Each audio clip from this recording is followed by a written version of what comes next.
Paramashivoham Om Nityananda Paramashivoham Om Nityananda Paramashivoham Om Nityananda Paramashivoham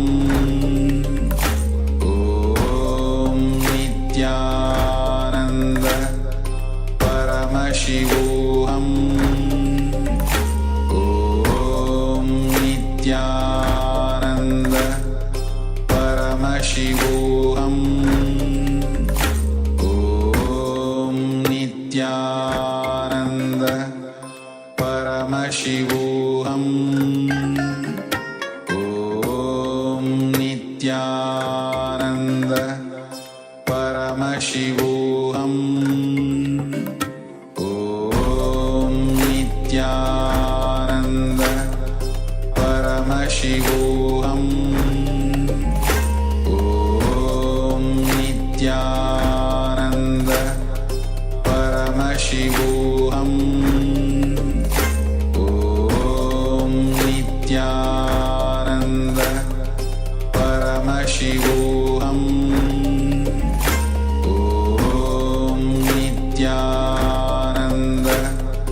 Paramashivoham Om Nityananda Paramashivoham Om Nityananda Paramashivoham Om Nityananda Paramashivoham Om Nityananda Paramashivoham Om Nityananda Paramashivoham Om Nityananda Paramashivoham.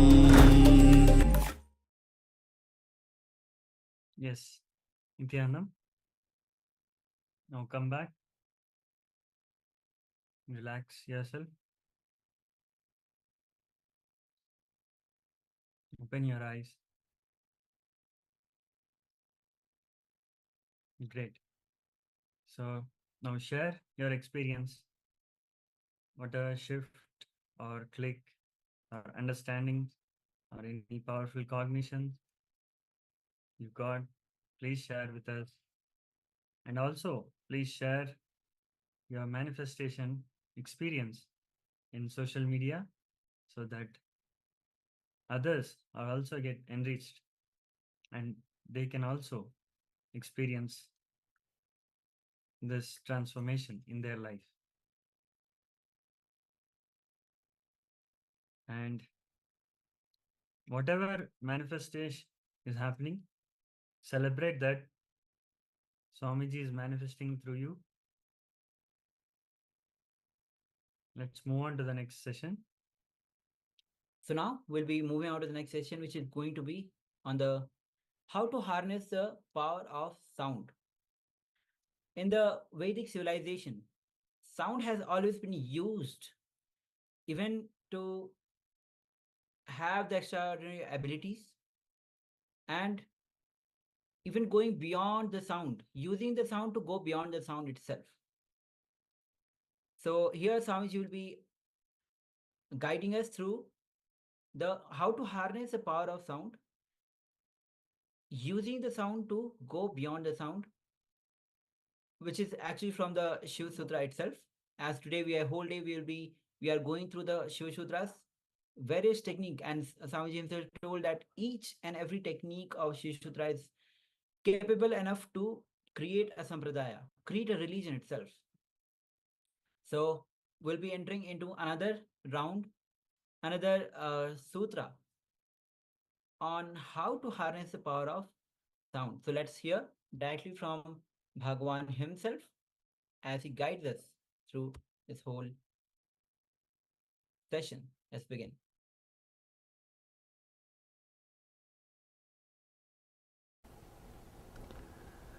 सदाशिवसमारम्भां शङ्कराचार्यमध्यमाम् अस्मदाचार्यपर्यन्तं वन्दे गुरुपरम्पराम्.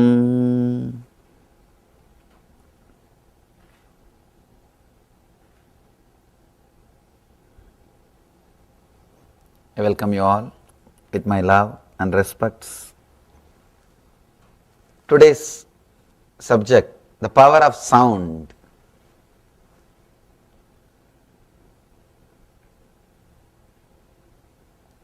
All the spiritual masters, enlightened beings, all spiritual traditions,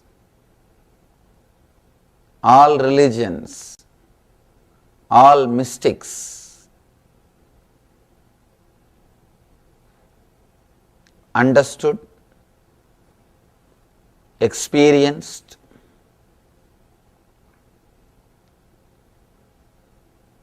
the power of sound.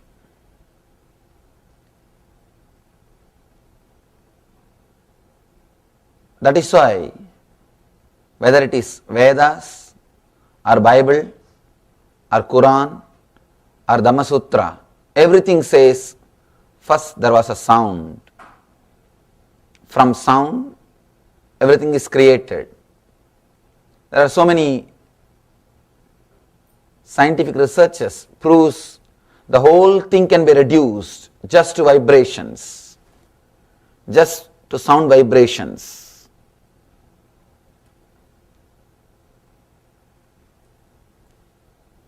Vedic seers, Vedic masters declare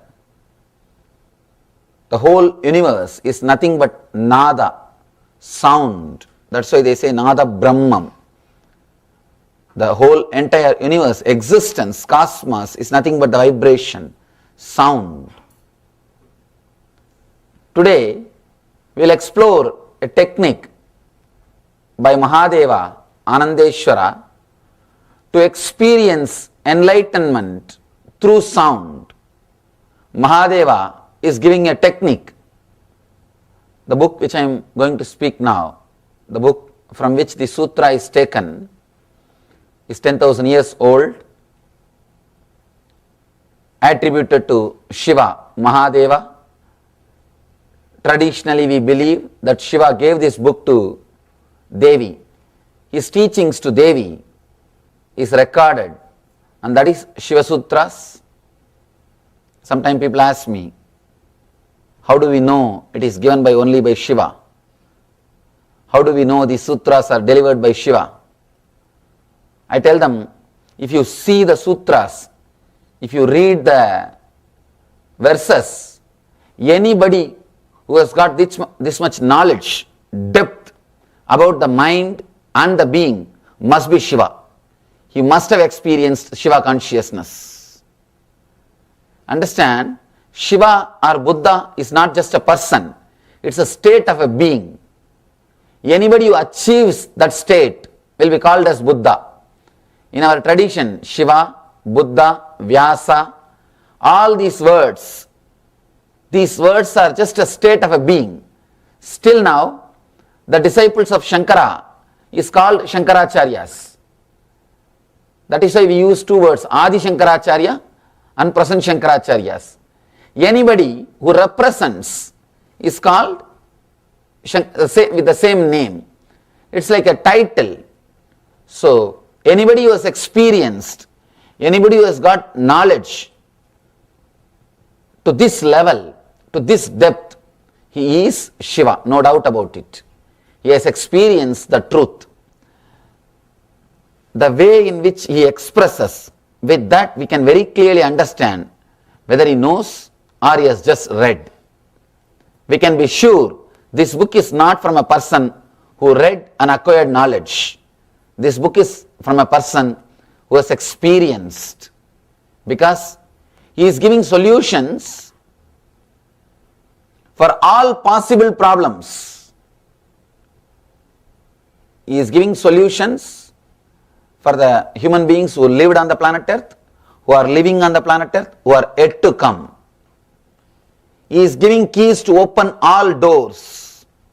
Today we will explore his technique, his meditation technique to achieve enlightenment, higher consciousness through sound. Almost all the enlightened traditions, all the enlightened masters and the traditions created by them have worked on the sound. Sound is one of the important methods to awaken the higher consciousness in you. In the East, language is not used just to convey a particular meaning, a logical concept. The language is used for transmitting vibrations also. That is why we call Sanskrit. The word Sanskrit means refined, purified. The Sanskrit is not just linguistic, it has got phonetic importance also. Sanskrit is not the language just to convey a logical concepts, few words, few ideas which you think. It has got phonetic importance also. That is the reason no Veda mantra can be altered. Sometimes you may feel if you use some other word, the meaning will be more sharper, more clear, but you can't change the word. Even if you think, I think this word can express the truth in a much better way. I think this word can take us to more deeper level. Even if you think that way, you can't change the word. The Vedas, the Sanskrit verses are repeated same way. The other day I was reading a research report about so many different scriptures. The researcher says the less corrupted book on the planet Earth is Vedic scriptures. Less corrupted. Just because our devotion to that literature, with no printing media, with no other preservation system, except listening,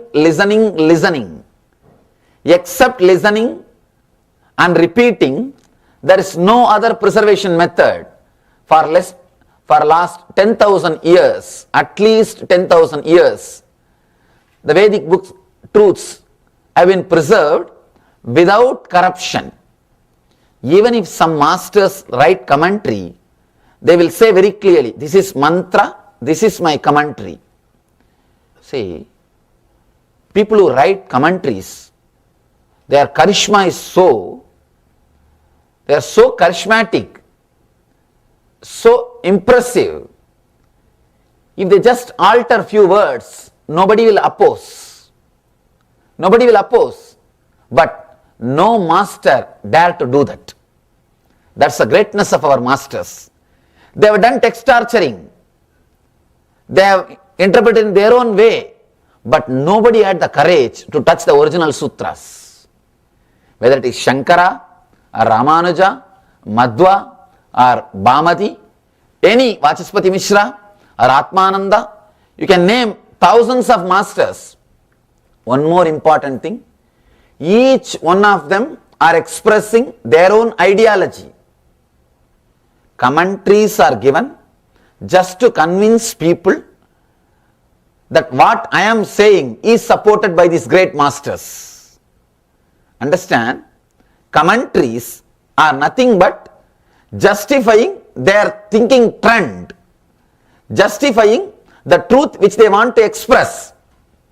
Shankara, Ramanuja, Madhva, each one of them wanted to convince people about their thinking trend, about their own way of expressing the truth.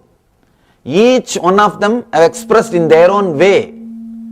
Each one of them were expressing in a different way. And if you see little deeply, it will be funny. Sometime the same sutra, how many different meanings it can come, how many different meanings can be derived, can be taken out from same sutra, from same verse, Sometimes not only it will be funny, it will be horrible.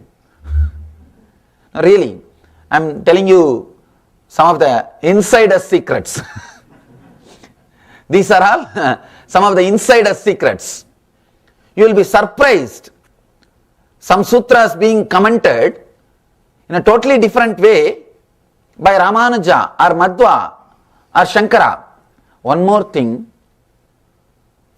these great masters have done a great service to the society. Same way they have created enough of problem also. Because these three people, the fight among these three people is the fight which is happening all over India still now. Still now, because each one is interpreting in their own way. But even with all this commotion, amidst all these problems, amidst all these things, nobody dared to touch the original sutras. Understand? Nobody ever had courage to touch the original sutras.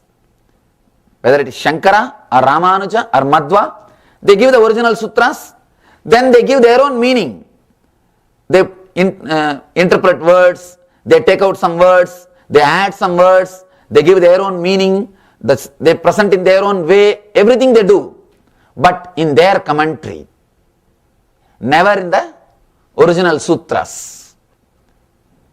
First, Shankara writes Bhashya, commentary, that is why he is called Bhashyakara. Then Shankara's disciple writes Vartika, Sureshwaracharya, he is called Vartikakara, means commentary on commentary. And the next comes Tika. Tika means commentary on commentary on commentary. By the time truth is lost. It's like there's a beautiful Zen story. Tea was kept in a cup. Somebody drank the tea, washed the cup, poured that water in another one cup. That guy drank that cup, that water, and washed that cup and poured that water in the third cup. And the third guy, he is drinking that water. What smell or what will be the connection between this water and that original tea? That is what will happen when you read the commentary of commentary of commentary. But the beauty is, not a single master had courage to touch the original sutras. Because they all know it has got phonetic importance also. It is not just linguistic. It is not created just to convey a logical meaning. It is beyond. See, if a language is created just to convey a concept, you can develop, you can change the words, you can use better expressions in course of time, you can remove some words, add some words. But the Vedic scriptures are not just created to express a concept, to express an idea, to express a logical sentence. It is created to transmit vibrations also, because our seers, our masters know the power of sound. They know the power of sound. It was never altered. And one more thing, it will be very funny, even the grammatical mistakes made by the rishis, the grammarians or the pandits, intellectuals, were not allowed to change. See, if an enlightened being, when he speaks, he may make some grammatical mistakes. Pandits are not allowed to change that. Naturally, the disciples will be pandits. It's a trend from day one. High intellectuals will be disciples. The fellow who is innocent, who doesn't know the language, who is not a big orator, he will be the master. Because he knows, he expresses the truth as it is, in a simple way, very raw words, doesn't even know the language, doesn't even know how things can be expressed. That's away from the time immemorial. That's the way the life was. You have all the right not to believe. Not once or twice, at least 20, 30 times I have seen him playing with sound and creating that effect in the outer world. I was shocked. Just on sound, as if a stone is thrown, aimed at the bird and thrown. Just that bird dropped that fish and fell and died. As if a stone has hit that bird. I was shocked. It is too much. Same way, once I brought coconuts from temple. Usually in temples, they will break coconuts for worship. And these young boys, their only work is go and collect that and bring it. I used to run for that coconut. They will break in front of the temple. So I brought little coconut for him to eat. He is a poor eater. He eats maybe once in 3-4 days. Once in 3-4 days he will eat something. So I collected some coconut and brought. He wants to break that coconut and make it more smaller pieces so that he can eat. I tried to find some stones here and there. I was not able to get any stone. The stones were too big. He just took the coconut in the hand and made a sound as if it was hit by a hammer. Just a hammer sound. Understand? He took the coconut in the hand, through the tongue. He looked into the coconut, made a sound through the tongue, like a tuck. And the sound was so strong, the vibration was so strong, the coconut broke into pieces. Just pieces. Again, I'm sorry. It's too much, I know. It's too much. And too much to talk to a person who is born and brought up or who is living in the West to say all these words. You see, in the East I can tell all these words, people will simply connect. Because in every village there will be somebody.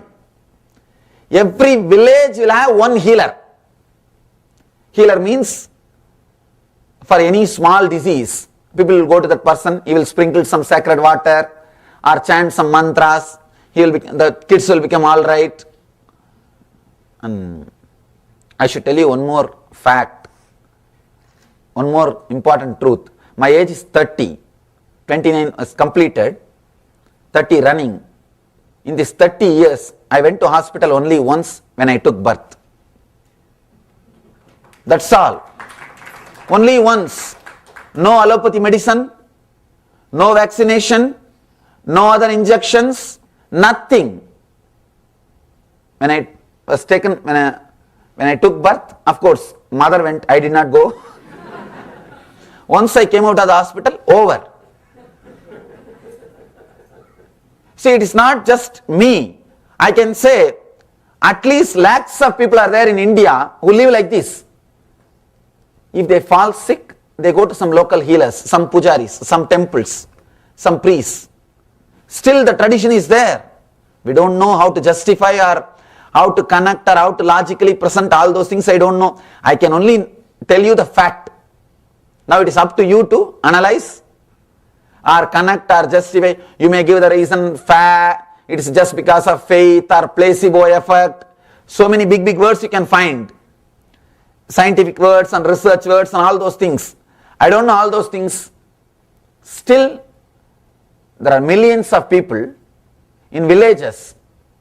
They go to that local healers, that priests, temple pujaris, or that whatever we may call. I think we don't have a right word in the English language because that concept does not exist.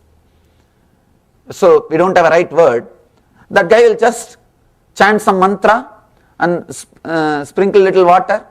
The child will become all right. Still now in Indian villages, very difficult to believe unless you see. Unless you see, you can't believe. In Sri Lanka, during the annual festival Buddha Purnima, Buddha's Enlightenment Day, thousands of people will walk on fire.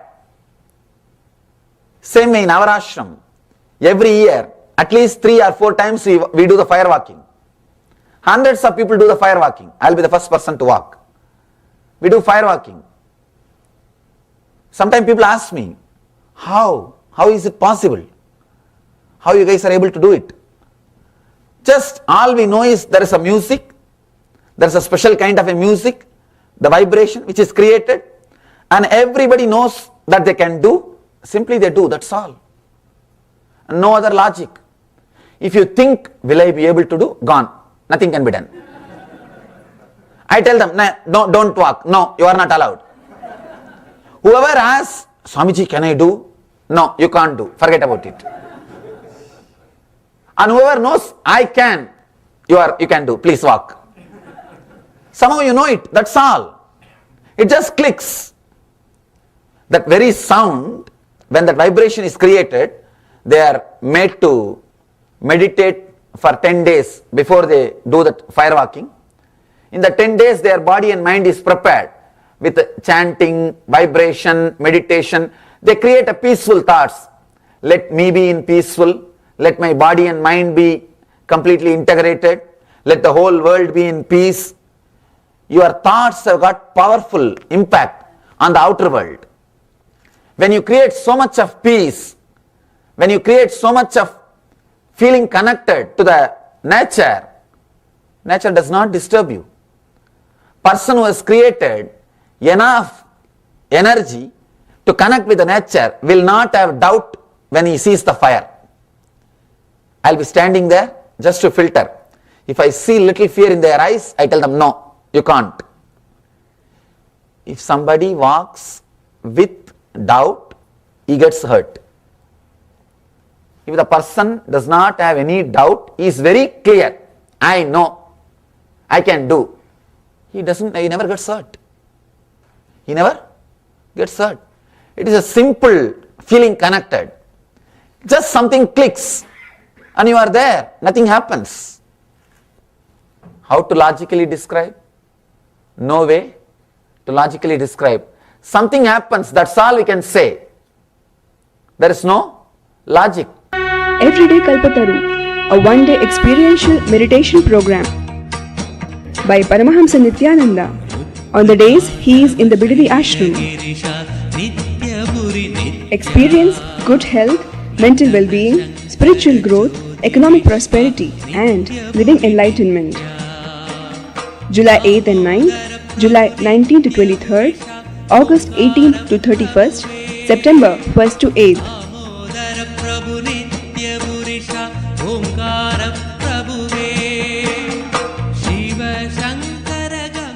Contact 97422 03311 or 080-2720-2084. Nityananda Dhyanapitham, Bidadi, Bangalore.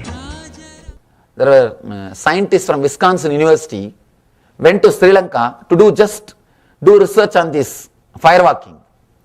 How this is possible? It's not just 5 feet or 10 feet. Understand, 60 feet. 5 feet you can just jump. 2-3 steps you can just jump. It's not 5 feet or 10 feet.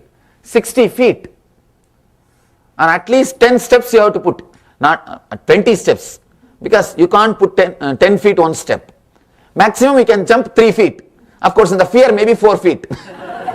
Not more than that. So at least 20 steps you may have to put.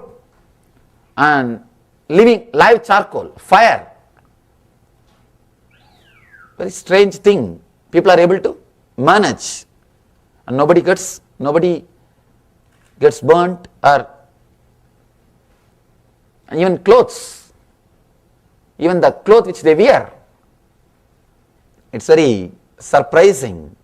Anyhow, but the scientists were not able to give any logical reason why it is happening. Because the scientists, they tried, they got hurt.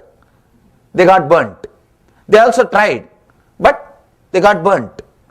You can't say, they were not able to give some clear idea why the Buddhist monks were able to walk and why the ordinary person, normal people are not able to do. They did all possible researches, the blood checkup or whatever they can do. Beyond body, there is something. Beyond the body, there is something which comes to play in that space That's what we call power of sound, power of vibration. There's a particular music. And people even who walk on the fire, they can walk only when the music is created, when the vibration is created. Means your body and mind can be elevated, can be transported to a different plane of consciousness, different plane of existence by sound. Understand? The same person can't walk without that sound, without that vibration, without that mantras, without that chanting. But that chanting, he is able to walk. He is able to successfully do the ritual. He is able to go through. So, power of sound, the power of vibration, sound or vibration can transport you, can lift your body and mind to a different level of consciousness, to a different plane of existence. There are a few more incidents I can say which happened with this Raghupati Yogi, the great yogi. If he creates a sound like a dog, just small 2-3 sound, small, just like a small tuck tuck, he will create a sound. And I have seen 20-30 dogs that all over the area will come towards him. Whenever people bring food for him, he will eat little bit and throw everything else to the street dogs and all the animals which is living there. He will just create one sound. Usually if you call, the dog won't come. It will be afraid to come. It will be afraid to come. And you can drive the dog out, but you can't call it. Driving is possible, you can throw stones or shout, it will run away. You can't call. But I have seen, if will create a small sound, the dog will, all the dogs will run. And not only that, sometime I have seen, he will create a small sound, snakes will come. Just sound, few small sounds. It is not even like a sound, it's like a vibration. Just in the one corner, through the corner of the mouth, he will create that vibration. Sound, snakes will come. As if they are tied by a rope and being pulled. Just like that they will come. Usually snakes will go like yes, this way, they will move. But when he creates vibration, I have seen snakes will come straight as if a rope or thread is tied and it is pulled straight.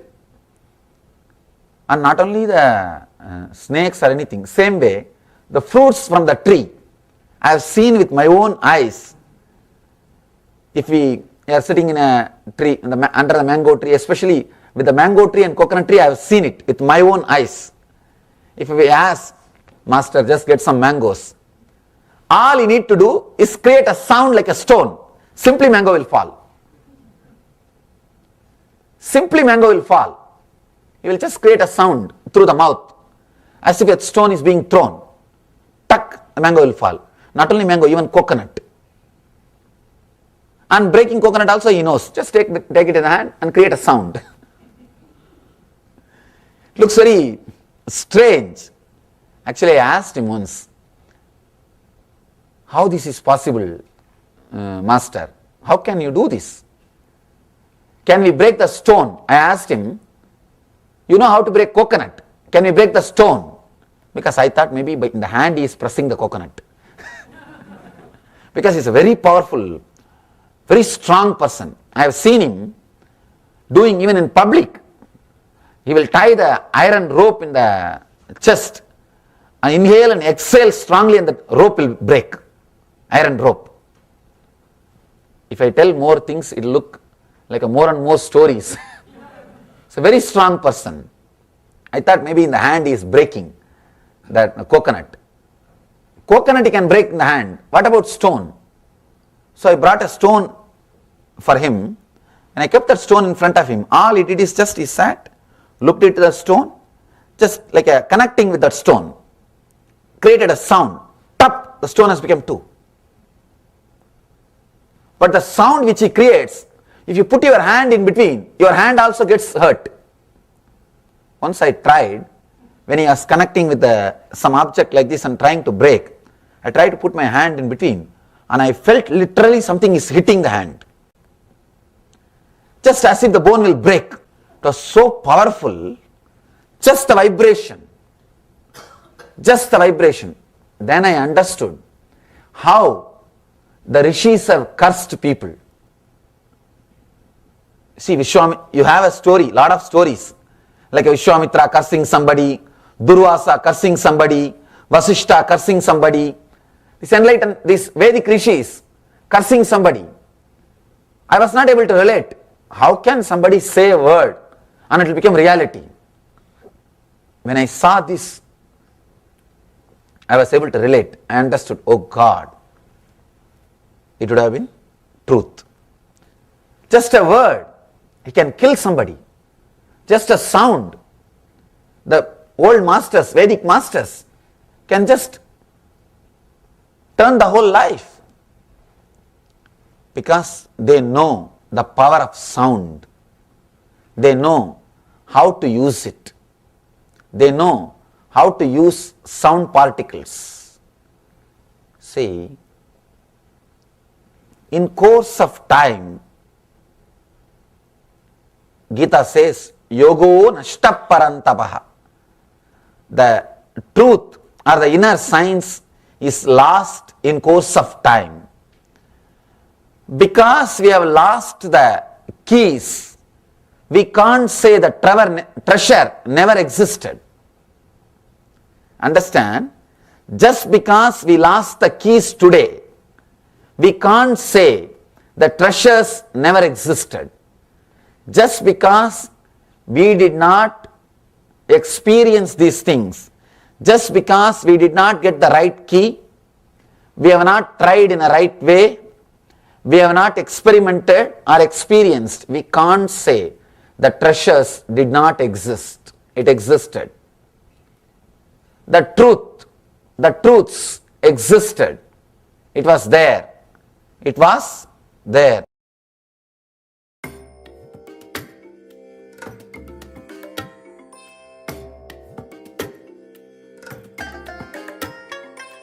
I bless you all. Let you all open all your three eyes and manifest the powers of Mahasadashiva. Om Nityananda Paramashivoham. Om Nityananda Paramashivoham. Om Nityananda Paramashivoham. Om Nityananda Paramashivoham. Om Nityananda Paramashivoham. Om Nityananda Paramashivoham. Om Nityananda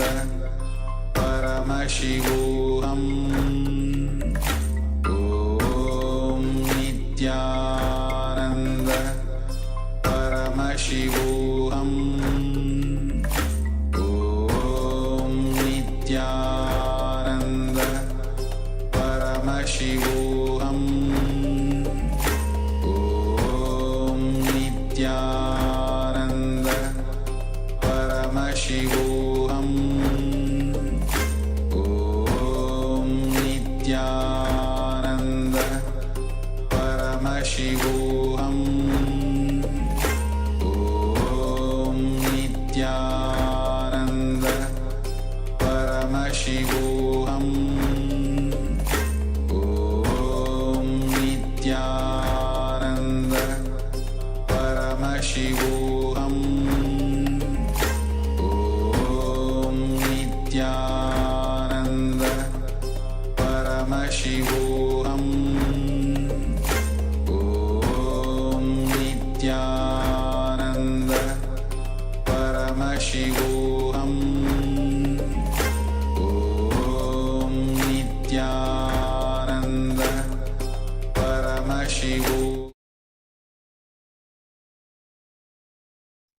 Nityanandam.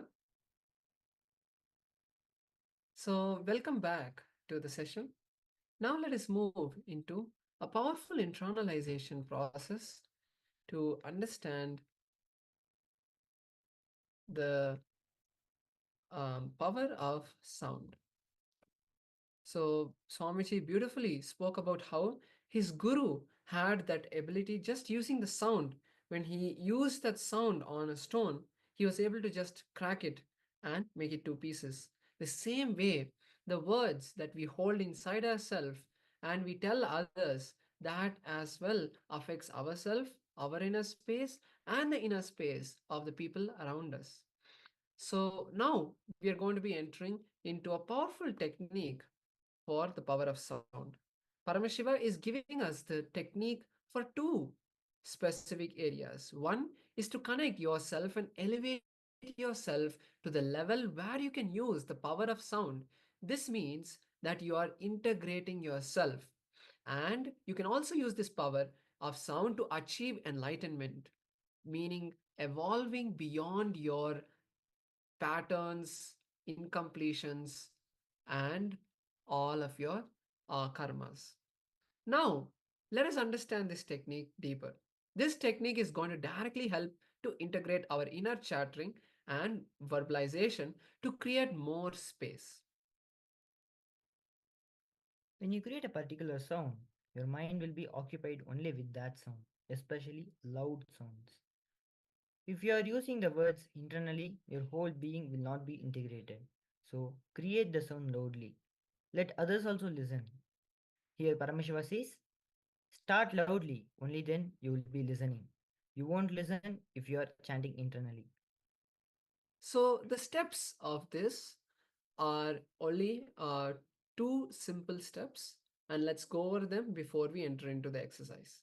The first step is falling into meditation. Start with a loud voice, and slowly you will find the whole inner being is filled with that voice. Your whole energy is connected and concentrated to that sound. Now slowly reduce the sound and go deep from where the sound is arising. Look into yourself and understand where that sound is coming from. Go to that source, to that being. See your inner space filled with that soundfulness. We'll be doing this now. Now you may also have a question that what sound should I hold in my inner space? And that is the technique what we are going to be looking at. Paramashiva beautifully in the Vijnana Bhairava Tantra says, O Bhairavi, by perfect intonation of the pranava, the akara, ukara, and makara, all three together joined, which is the Om pranava, by contemplating on the void at the end of the sound, as sound enters into soundfulness, let you also enter into the energy by being liberated. So we are going to be chanting the Omkara intensely. Om. You're going to be chanting this mantra intensely. So let us now begin this process by starting with the first step. Now close your eyes and be seated in a comfortable position. Sit with your head, neck, and spine in a straight line. And intensely start chanting the Omkara.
Now, let us move to the next step of this process. Now, listen to what you think only when people talk out loud. Now you will create an intense, deep sound of the Omkara, Om. When you create that sound, you will develop a deep listening. The sound should come from the navel. Your throat will become dry. The sound should only come from the deep navel. Create a vibration inside you. It's a more vibration than a sound coming from the navel. After a few minutes, along with the chanting internally, search for the sound inside where that very vibration is coming from. Let us continue this process.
Slowly, very slowly, please relax. Now, bring your awareness back to your body. And now, we will be moving into a powerful expression of Paramashiva, which is the power manifestation session. Now that we have entered into this powerful process, our beings are energized and ready to express the powers of Paramashiva. Let us now begin this process of the third eye solutions, seeing for solutions to any problems that we have just by using the third eye. So now I request all the participants to please take your notebook and pen and write down a problem that you are facing in your life.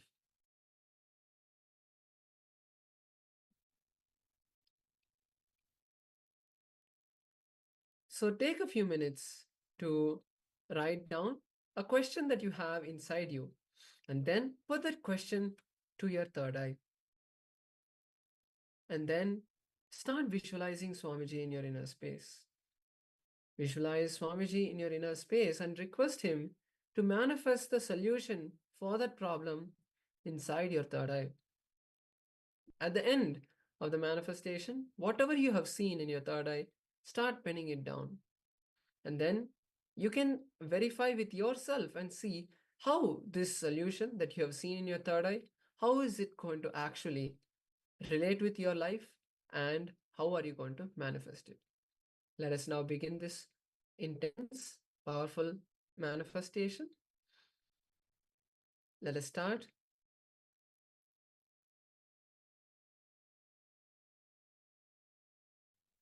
Now we'll also be playing the oneness capsules of the Supreme Point of Hinduism, the various darshans. Just by watching that, you will entangle with Swamiji, and all the incompletions will completely be unclutched from your being. So now let us enter into this power manifestation.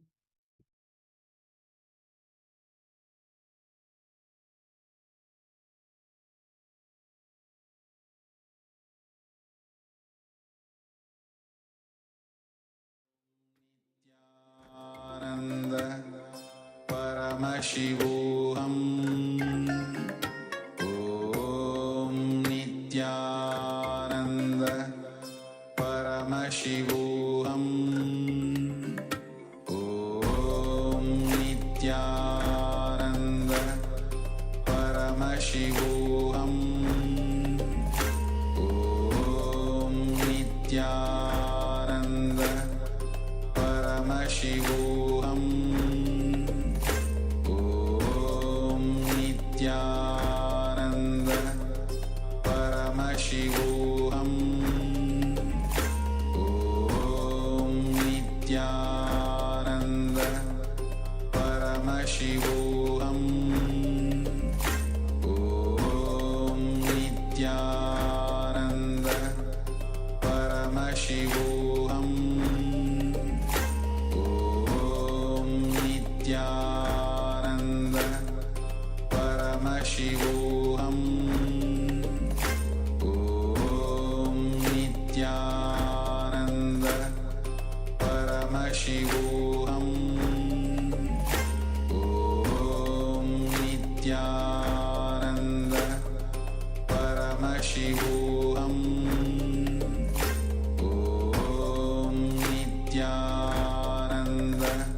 Paramashivoham